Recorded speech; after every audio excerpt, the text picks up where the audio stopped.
talk about the effects that that ban had on the American people and what's going to happen as we move forward now that TikTok's been reinstalled. Are people going to continue to use RedNote, or are people all going to go back to TikTok, the app?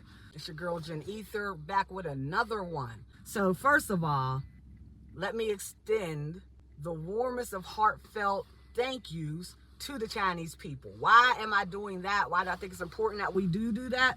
Is because literally, y'all, when I say we literally flocked over to their app, so it never really occurred to me, like, people in China might not know what's going on. When you see the 170 million people that were on TikTok, those users all flocked to the RedNote app, the Chinese people are looking like, what is happening? Yeah, so that was interesting just because I feel like it was a bit overwhelming, not only for us to leave our home app and go travel outside to basically a foreign app. That was also very interesting and maybe a little uncomfortable for the Chinese people to have to welcome us in, not even really knowing what's happening, what even caused this, why are all y'all here? So like I said, I just want to extend and basically give out the warmest of thank yous for being so gracious to us as we came into the platform. So now we were there for about 13 hours and we see that TikTok got reinstated. Most of us, we didn't really get any memo about it. We just praying, opened up our eyes after a night's sleep and tapped on that app, and to our surprise, it's back, right? That's how we felt. So now the question is, everyone's wondering, inquiring minds want to know, are we going to all go back to TikTok, or are we all going to decide to stay on RedNote? And what were some of the things that we all learned from this experience? Number one thing I think that we learned is, realistically, it's going to sound kind of corny, but humans are humans, guys. So it's one thing to research a people, to read up on a people, and even to get some type of news media information about a people. But to actually go over into their space where it's 99.9% Chinese speaking Mandarin, that was literally a cultural shock, you know what I mean, to the system, because now we're really not, forget seeing you on CNN and just reading up on a story. No, we're really like, hey, what's up? Thank you for having us over. They're welcoming us. They literally, so many people had welcome mat videos where it's like, TikTok refugees, welcome to the app. We want to break down how it works. Our app's a little different than your apps in China. We understand y'all can't read Chinese, so we do want to break down the terms and agreements so y'all know exactly how to move so you don't get banned. A lot of people were on there saying, hey, this is how we speak. We're going to teach you some Mandarin. This is how we interact with each other on text. These are the key words to use. If you want to say LOL, we say this. If you want to say this, we say this. So basically, very gracious to us, giving us the rundown on how to communicate on the app. And like I said, to read up is different than to actually experience it. So now when Americans are over there, we're seeing with our own eyes just how the Chinese people are living. We're seeing the electric cars that they're driving.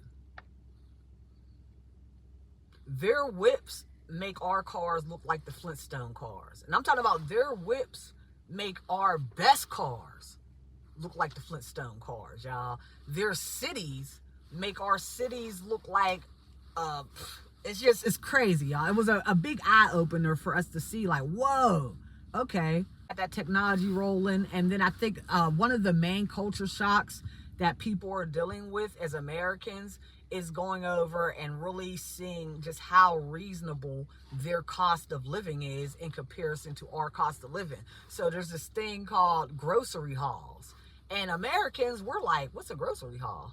Like, we never heard of that. Why? Because we don't got enough money to just do a grocery haul. Like, that's crazy. So their grocery hauls, they're filling up carts full of food, doing grocery hauls, getting to the line, paying a fraction of the cost. So one guy, for example, he was watching a woman do a grocery haul video, and he just saw something that we have in our own markets. He saw the woman had a pack of corn. It was like 6 ears of corn in a pack.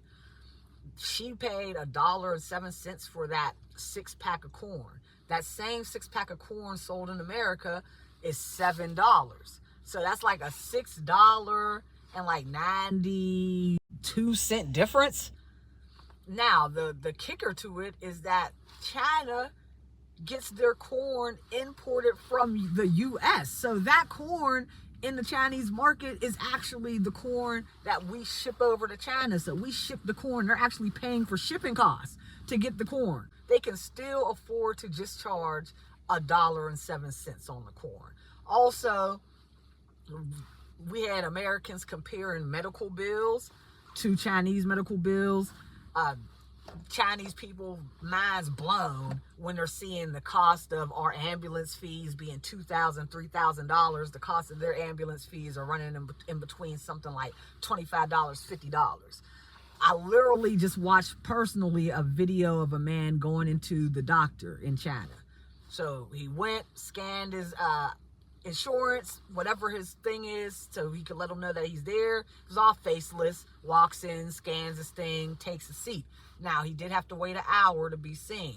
After he's seen, they give him his prescription, and he can get his prescription. He doesn't have to go to an outside source like a supermarket. No, they fill your prescriptions at your doctor's office and in the hospital. So now he's waiting to get his prescription filled. When they come out with his prescription, y'all, why is it 3 packages wrapped up in like, looks like brown paper bags? So it's wrapped up, 3 of them, stacked up, tied up, and it's nothing but herbs. That was his prescription.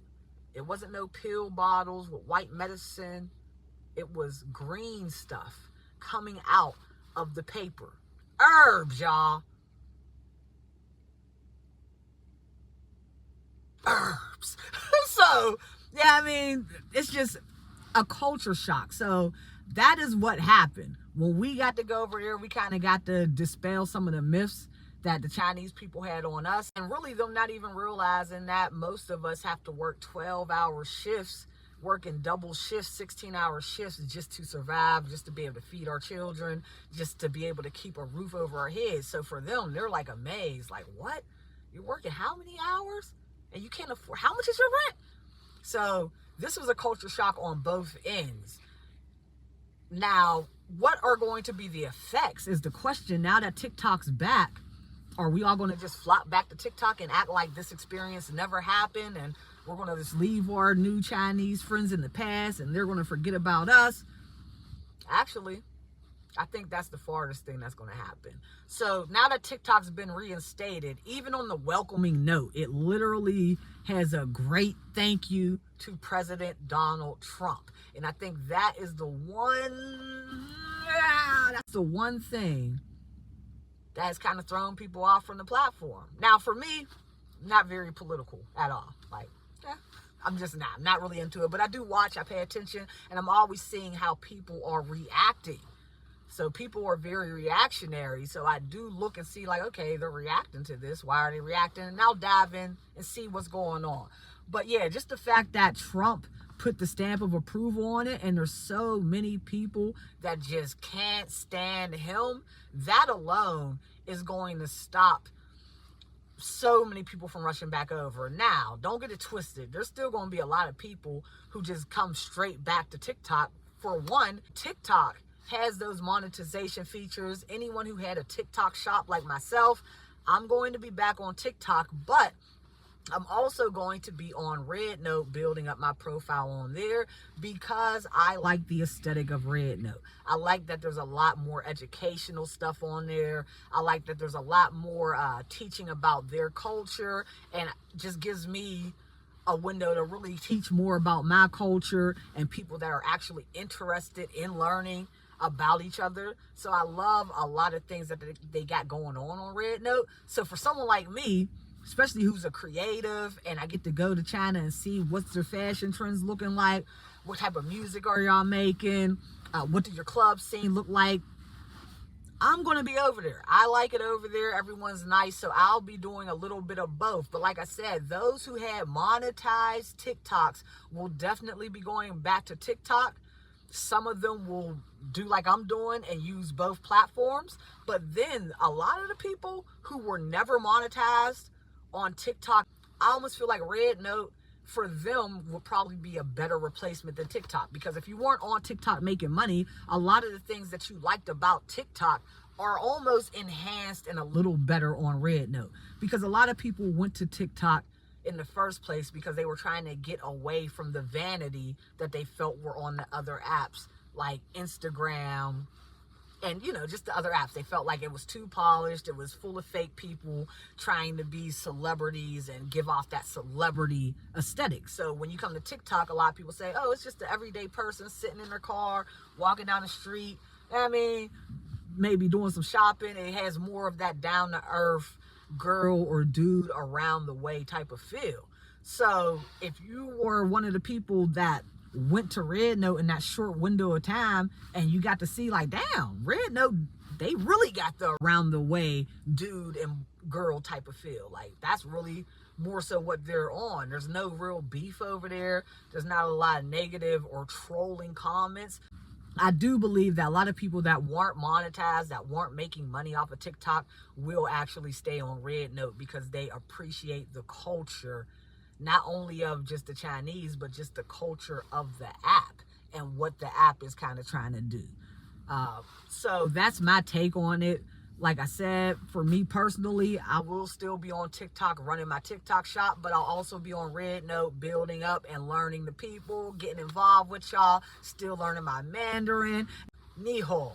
There we go. Ni hao. So I'll still be learning what I need to learn in there. And then, like I said, it's a reason for people to actually get educated and learn another language. So I will be learning Mandarin because of this experience, but I'm also going to be stepping into French because I work with a lot of Haitian people and they speak French and patois.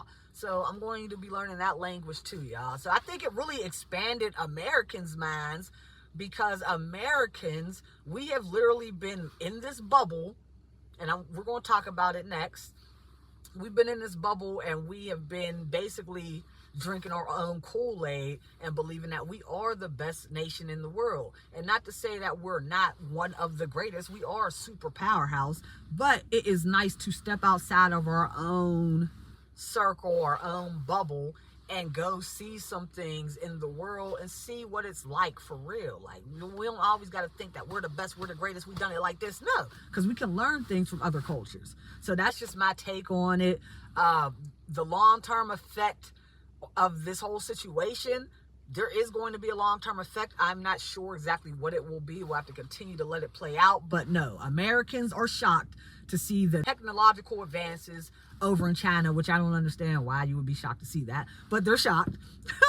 And they're also very shocked, which I do believe is more shocking, to understand just how much better the cost of living is over in China in comparison to America. Even though we may make more as far as our wages go, what does it really matter if we can't afford to really live a comfortable life and then still have some extra money to have fun and put up money for college? I mean, even the college tuition prices, they couldn't believe we're paying $30,000 a year to go to college. Their schools are free to go to college. They have public colleges. So just like we have the public school system for our primary schools and for high schools, they have public colleges like a community college, but there's no cost on it. We even have to pay for our community college. They go for free. So we got these other nations are going to become lawyers, doctors, this and that for free. And that was another thing. Chinese people felt like we didn't want to be educated. They thought we just didn't like education. It's like, no, you know how much it costs for us to get an education? And they're like, oh, that's why y'all don't want to get educated. Like, yeah, we did, and now we're all in debt, and we said no. So it was just a huge learning experience. If you haven't been on the app, even if you don't want to download it, because I know everyone's different about it. If you're around someone that is on the app, at least look at it and take a glance through their eyes so you can see for yourself. So I will be sharing some footage from the app so we can kind of go through it, because I know a lot of people on my other social medias, they didn't go to Red Note, and I want y'all to see what I saw. Because I seen the light. But no, I didn't see some stuff, y'all. All right, let's go. It's your girl, Jen Ether. I hope you like this one. Peace.